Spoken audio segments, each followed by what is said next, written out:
Tayo nang mamasyal sa Ashikaga Flower Park. Pagpasok mo pa lang, makikita mo na ang pinakamatandang ng wisteria flowers. 150 years old.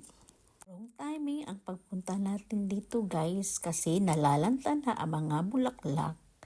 Base time pa lang makita ang wisteria full bloom mid-April hanggang mid-May. Pinaka-peak season, makikita mo talaga yung purple flowers na ang gaganda. Okay lang dyan guys, kasi meron pa namang mailan-ilang mga flowers na sobrang ganda. Alam nyo ba ang Ashikaga Flower Park ang pinakasikat at paraiso ng mga bulaklak sa Japan? Dito patatagpuan ang napakagandang wisteria flower or Fuji flower. Itit lang ito sa Tochigi. Parang galing sa fairy tale. May iba't ibang kulay ito.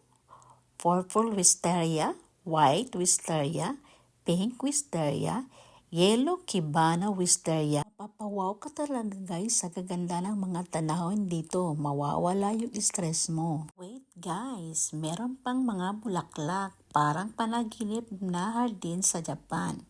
Kung mahilig ka sa bulaklak at aesthetic na lugar na hindi mo dapat palampasin. Kulay ng mga bulaklak na nagbibigyan ng relaxing at fresh na atmosphere. Talagang mapapawaw ka sa bawat sulok. Napakagandang garden design. Iba't ibang kulay tulad ng dilaw, pink, violet at white.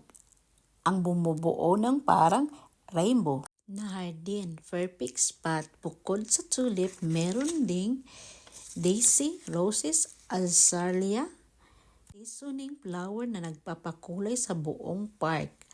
Habang naglalakad ka, para kang nasa fairy tale. Dahil sa sobrang brilliant and fresh na paligid. Ang mga combination ng colorful flowers at malamig na hangin sa Japan ay talagang forgettable experience. Perfect itong puntahan para sa photoshoot, nature lover, date trips, family bonding, and travel goal sa Japan. Thank you guys. Thank you for watching. Please subscribe and like my video. Thank you.